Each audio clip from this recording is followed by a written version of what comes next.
So இந்த ஜென்ரேஷனில் வந்து நிறைய டைவர்ஸ் கேசஸ் நிறையா நடக்குது. ஸோ எல்லாருமே வந்துட்டு ஜாதகம் பார்த்துட்டு கல்யாணம் பண்ணுறாங்கன்னு சொல்ல முடியாது. ஸோ லவ் மேரேஜஸ் அவங்களாம் மோஸ்ட்லி பார்க்க மாட்டாங்க, ஜாதகம் பார்க்க மாட்டாங்க. ஸோ எல்லாருமே பார்க்காம பண்ணுறாங்களா, ஜாதகம் பார்க்காம கல்யாணம் பண்ணுறாங்கன்னு சொல்ல முடியாது. ஸோ லவ் மேரேஜாக இருந்தாலையுமே கூட அஸ்ட்ராலஜரை வந்து கன்சல்ட் பண்ணுறதுக்கு வராங்க. ஸோ அப்படி அஸ்ட்ராலஜி கன்சல்ட் பண்ணி கல்யாணம் நடந்ததுலேயுமே கூட டைவர்ஸ் கேசஸ்லாம் நிறையா நம்ம பார்க்குறோம். ஸோ எதுக்காக அப்போ அந்த அஸ்ட்ராலஜி பார்க்கணும்? எப்படி இருந்தாலும் விதிப்படி தான் நமக்கு நடக்க போகுது. டைவர்ஸ் ஆகணும்னு இருந்தால் ஆக தான் போகுது.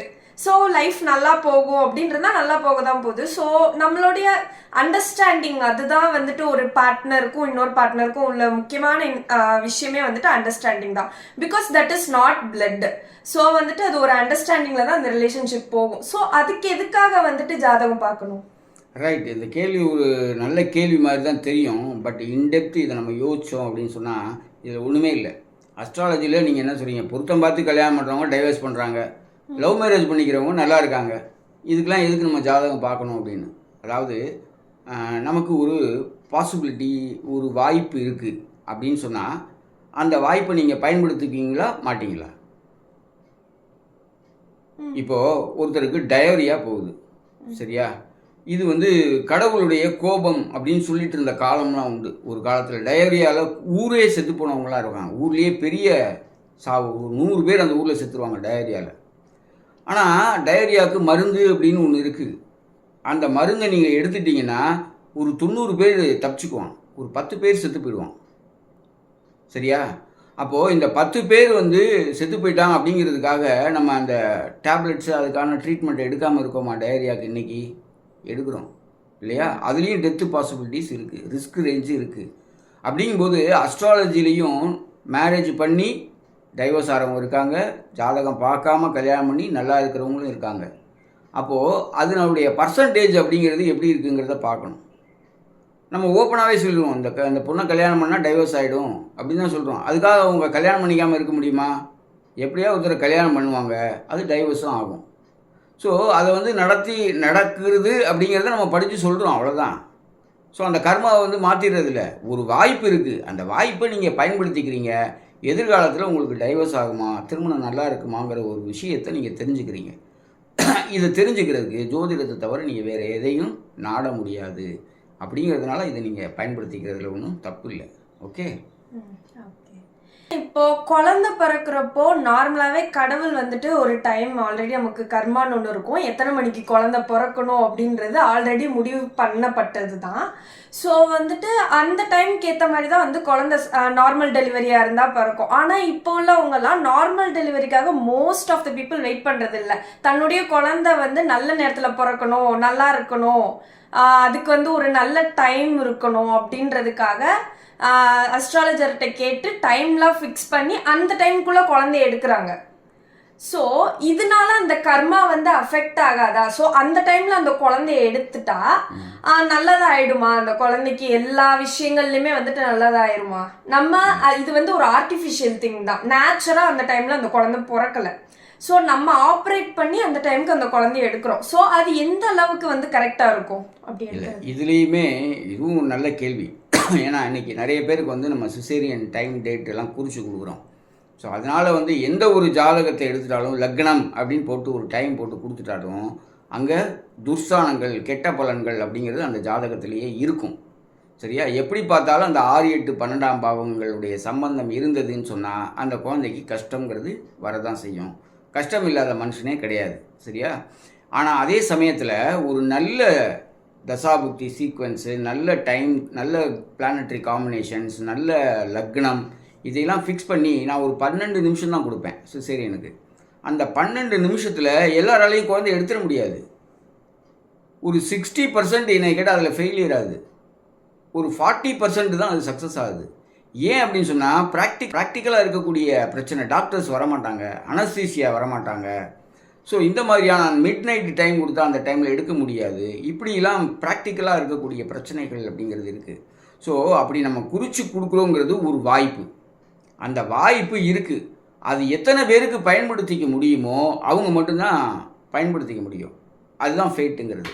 மற்றவங்களாம் அதை பயன்படுத்திக்க முடியாது, அந்த டைமை ஸ்கிப் பண்ணிவிடுவாங்க. ஸோ அப்படி இருக்கக்கூடிய பட்சத்தில் இது ஒரு வாய்ப்பு. இந்த வாய்ப்பை நம்ம பயன்படுத்த முடியுமான்னு மனிதனுடைய முயற்சி. எப்போவுமே ஒரு ஒரு விதி அப்படிங்கிறது மட்டும் இல்லை, மனிதனுடைய செயல்பாடுங்கிறது ரொம்ப ரொம்ப முக்கியம். மனிதனுடைய செயல்பாட்டுக்கு ஏற்றாற்போல் விதி நமக்கு சாதகமாக செயல்படுகிறதா இல்லையா அப்படிங்கிறது தான் நம்ம பார்க்குறோம் அந்த இடத்துல. ஒருத்தருக்கு நல்ல டைம் இருக்குது, பெரிய லெவலில் வரணும் அப்படிங்கிற அந்த குழந்தைக்கு ஒரு அமைப்பு இருந்தால் நம்ம அந்த டைமில் எடுத்து கொடுக்கக்கூடிய டைமில் குழந்தை சிசர் பண்ணி எடுத்துருவாங்க. அப்படி இல்லாத அந்த குழந்தையுடைய இதை வந்து ஆதான லக்னம் அப்படின்னு சொல்லுவோம். அதாவது கரு உருவாவதற்கான கரு உருவான அந்த டயத்தை வச்சு கணிக்கக்கூடிய அமைப்பில் அந்த குழந்தை கெட்ட நேரத்தில் தான் பிறக்கணும் அப்படிங்கிறது இருந்ததுன்னா அது ஜோசியரால் மாற்ற முடியாது. ஆனால் இது வந்து மனிதனுடைய முயற்சி. இந்த முயற்சி தப்புன்னு நம்ம எப்படி சொல்ல முடியும்? மனுஷனுடைய ட்ரை பண்ணாதான் மனுஷனே கிடையாது. அதான் இப்போ ட்ரெடிஷ்னல் அஸ்ட்ராலஜியில் வந்துட்டு நிறைய ஜாதகம்லாம் எழுதி கொடுக்கறது, நேரில் வந்து பார்க்குறது, இந்த மாதிரி தான் மக்கள் பண்ணிகிட்டு இருந்தாங்க. பட் ஆனால் அது என்னை பொறுத்தவரை வந்துட்டு எப்படின்னா அது லோக்கல் பீப்புளை மட்டும்தான் கவர் பண்ணும். நிறையா பேருக்குலாம் தெரியாது, அடுத்த இடங்கள் அவங்களுக்குலாம் தெரியாது. ஸோ இப்போது இருக்கக்கூடிய மாடர்ன் அஸ்ட்ராலஜியில் லைக் நம்ம ஒரு இடத்துல இருந்துட்டு வேர்ல்டு வைடு கூட கம்யூனிகேட் பண்ணலாம். So like zoom meet, Google meet, எவ்வளவோ இருக்குது ஃபெசிலிட்டி இப்போது. ஸோ அதுக்கும் இதுக்கும் என்ன டிஃப்ரென்ஸு? ஒன்றும் டிஃப்ரென்ஸ் இல்லை, இடம் தான் டிஃப்ரென்ஸு. இப்போது சிவகங்கையில் நான் இருக்கேன். நான் 2013 சிவகங்கையில் தான் ஆஃபீஸ் போட்டிருந்தேன். அங்கே வர்ற கிளைண்ட்ஸ்லாம் யாராக இருப்பாங்க? சிவகங்கையை சுற்றி உள்ள கிராமம், சிவகங்கையில் இருக்கக்கூடிய மனிதர்கள் தான் என்கிட்ட வந்து ஜாதகம் பார்ப்பாங்க. அந்த டைமில் கூட அந்தளவுக்கு சாஃப்ட்வேர்லாம் ஃபெமிலியர் ஆகலை, வாட்ஸ்அப்பு இந்த மாதிரி இதெல்லாம் கிடையாது, மீடியா அந்தளவுக்கு இல்லை, அந்தளவுக்கு டெவலப் ஆகலை. இப்போ வந்து பார்த்தீங்கன்னு சொன்னால் ஆஸ்திரேலியாவில் இருக்கிறவர் என்னை ஈஸியாக காண்டாக்ட் பண்ண முடியும், அமெரிக்காவில் இருக்கிறவர் என்னை ஈஸியாக காண்டாக்ட் பண்ண முடியும். ஸோ உலகத்தில் எந்த மூலையில் இருந்தாலும் நம்ம வந்து அவங்களுக்கு ஜாதகம் சொல்கிறோம். இது வந்து டெக்னாலஜி டெவலப்மெண்ட்டால் வந்திருக்கக்கூடிய ஒரு பெரிய ப்ளஸ். இந்த டெக்னாலஜி மீடியா இதெல்லாம் வந்ததுனால தான் நான் சிவகங்கையில் இருந்த ஒரு சாதாரண ஜோசியன் இன்றைக்கி வந்து உலகளவில் அறியப்பட்ட ஒரு ஜோதிடராக நான் இருக்கேன். சரியா? அதனால் இது இந்த டிஃப்ரென்ஸ் அப்படிங்கிறது நம்ம எதுலேயுமே அட்வான்டேஜ் டிஸ்அட்வான்டேஜ் அப்படிங்கிறது இருக்கும். டிஸ்அட்வான்டேஜ் என்ன அப்படின்னு சொன்னால் டைம் ஜோன், வேறு டைம் ஜோனில் இருப்பாங்க. அவங்க ராத்திரி 12 மணிக்கு பார்ப்பாங்க ஜாதகம், நான் இங்கே சாயந்தரம் 5 மணிக்கு பார்ப்பேன். ஸோ இந்த மாதிரி டைம் டிஃப்ரென்ஸ் இருக்கும். அது வந்து அந்த காலத்தில் நான் என்ன சொல்லுவாங்கன்னா, விளக்கு வச்சதுக்கப்புறம் ஜாதகம் பார்க்கக்கூடாதுன்னு சொல்லுவாங்க. ஏன்னா ஜோசியர் வந்து காலையிலேருந்து சாயந்தரம் வரை ஜாதகம் பார்த்துட்டே இருந்தாருன்னா அவர் டயர்டாகிடுவார். நைட்டு பலன் சொல்லும்போது விளக்கு வச்சதுக்கப்புறம் தப்பாக போகிறதுக்கான வாய்ப்பு இருக்குது. அப்போ எலக்ட்ரிசிட்டி கிடையாது. இப்போ எல்லாமே மாடர்ன் லைஃப்பில் வந்து எல்லாமே இருக்குது. கரண்ட்டே இல்லைன்னா கூட யூபிஎஸ் இருக்குது, ஒரு ஃபேனு ஒரு லைட்டு கண்டிப்பாக வீட்டில் ஓடும். அவர் வந்து எல்லா நேரமும் பார்க்குறதும் கிடையாது, அவர் ஃப்ரீ டைமில் தான் பார்க்குறாரு. அவர் மைண்டு ஃப்ரெஷ்ஷாக இருந்த டைம் தான் அப்பாயின்மெண்ட் கொடுப்பாரு. ஸோ இப்படிலாம் வந்து இருக்குது. ஸோ அட்வான்டேஜ் டிஸ்அட்வான்டேஜ் அப்படிங்கிறது டைம் ஜோன் ஒன்று தான் டிஸ்அட்வான்டேஜ். அந்த டைம் மேட்ச் ஆகாது ரெண்டு பேருக்கும். அமெரிக்காவில் இருக்கிறவங்களுக்கும் சிவகங்கையில் இருக்கிறவங்களுக்கும் இந்தியாவில் இருக்கிறவங்களுக்கும் டைம் அவங்களுக்கு சரியாக வராது.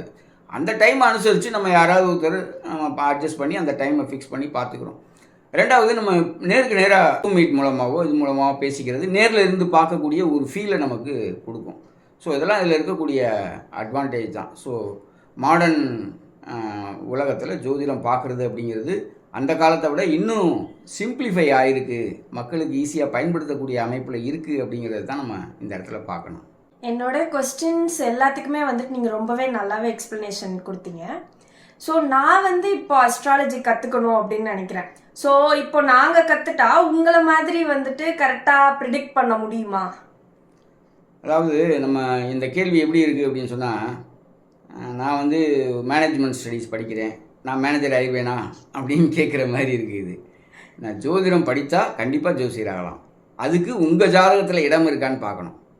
உங்கள் ஜாதகத்தில் அதுக்கான கிரகநிலைகள் இருந்தால் கண்டிப்பாக நீங்கள் ஜோசியம் படிப்பீங்க. இல்லைன்னா ஒரு பேஷனாகவே இருக்கும், ஒரு அமைச்சராக நீங்கள் செயல்படுத்துவீங்க. ரிலேஷன்ஸு, ஃப்ரெண்ட்ஸு இவங்களுக்கு மட்டும் ஜாதகம் பார்ப்பீங்க.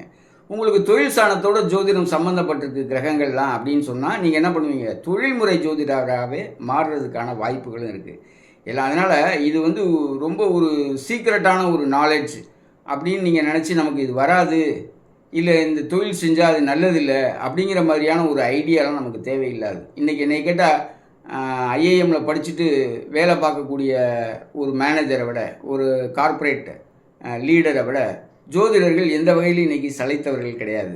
ஏன்னா ஆனால் என்ன ஒரு விஷயம் அப்படின்னு சொன்னால் ப்ராப்பராக நீங்கள் படித்து வரணுங்கிறத தான் நான் அந்த இடத்துல மென்ஷன் பண்ண விரும்புகிறேன். எல்லாராலையும் படிக்க முடியும். இதில் ஒரு லாஜிக் இருக்குது, இதுக்குன்னு சிலபஸ் இருக்குது, பேசிக் இருக்குது, ஏன்னா கால்குலேஷன்ஸ் இருக்குது. இதுக்கான விஷயங்கள் எல்லாமே உங்களுக்கு ஜோதிட சாஸ்திரத்தில் குறிப்பிடப்பட்டிருக்கு. இன்றைக்கி இந்த மீடியா டெவலப் ஆனதுக்கப்புறம் அது எல்லாமே ஓப்பன் டு ஆல், எல்லாருமே படிக்கலாம்.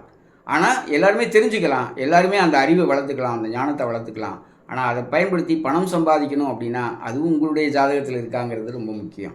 இது எப்படி ஒரு டிகிரி படிக்கிறதுக்கு 3 வருஷம் ஆகுது, ஒரு பிஜி படிக்கிறதுக்கு எப்படி 2 வருஷம் ஆகுது, அதே மாதிரி உங்களுடைய டேலண்ட், இன்வால்மெண்ட்டு, இன்ட்ரெஸ்ட்டு, உங்களுடைய கிராஸ்பிங் பவர், உங்களுடைய அண்டர்ஸ்டாண்டிங், உங்களுடைய ஹார்ட் ஒர்க்கு, இதெல்லாம் சேர்ந்து தான் ஒரு ஜோசியர் எவ்வளோ குயிக்காக படித்து அதை அண்டர்ஸ்டாண்ட் பண்ணிக்க முடியும், அதை அப்ளை பண்ண முடியும் அப்படிங்கிறதுல ஒவ்வொரு ஈச் அண்ட் எவ்வரி பர்சனுடைய இன்வால்மெண்ட் அப்படிங்கிறது தான் இந்த இடத்துல முக்கியமான ஒரு விஷயமாக நான் பார்க்குறேன்.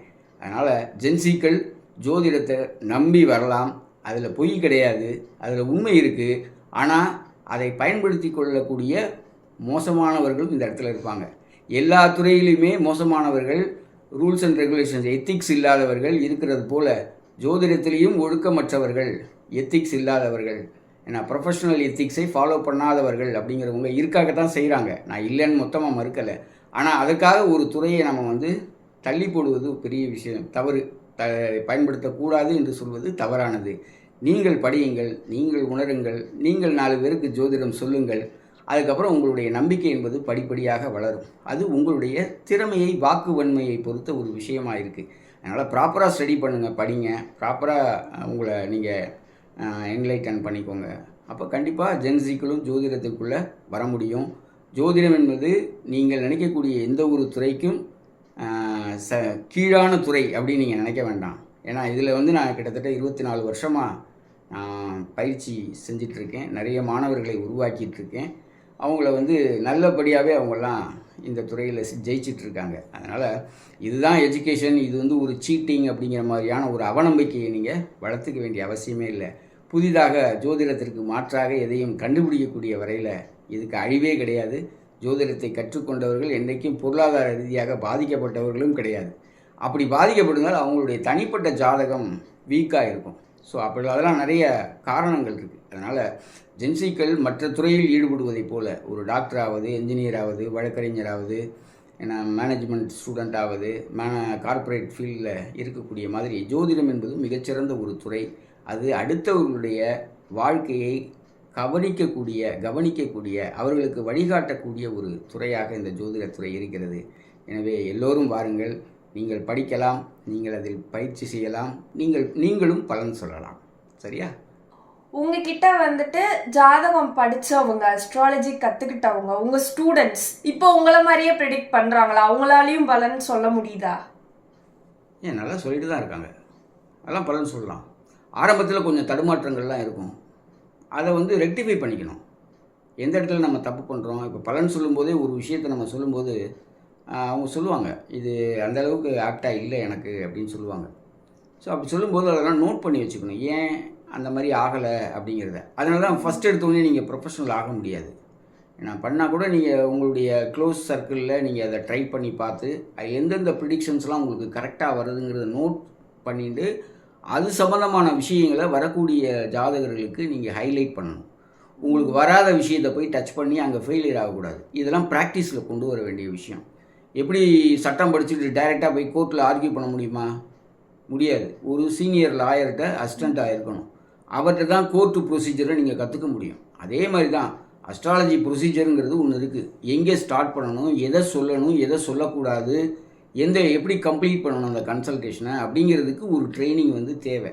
ஸோ இதை ப்ராப்பராக எடுத்துட்டோம் அப்படின்னு சொன்னால் நான் எல்லாருமே நீங்கள் ப்ரொஃபஷனல் அஸ்ட்ராலஜராக மாற முடியும். என்கிட்ட படித்தவங்களாம் ப்ரொஃபஷனலாக பண்ணிட்டு தான் இருக்காங்க, எனக்கு தெரியும். அதெல்லாம் ஜென்சிக்கு அஸ்ட்ராலஜி ரிலேட்டடாக ஒரு சில கொஸ்டின் எனக்கு தோணுனது எல்லாமே நான் கேட்டுட்டேன்.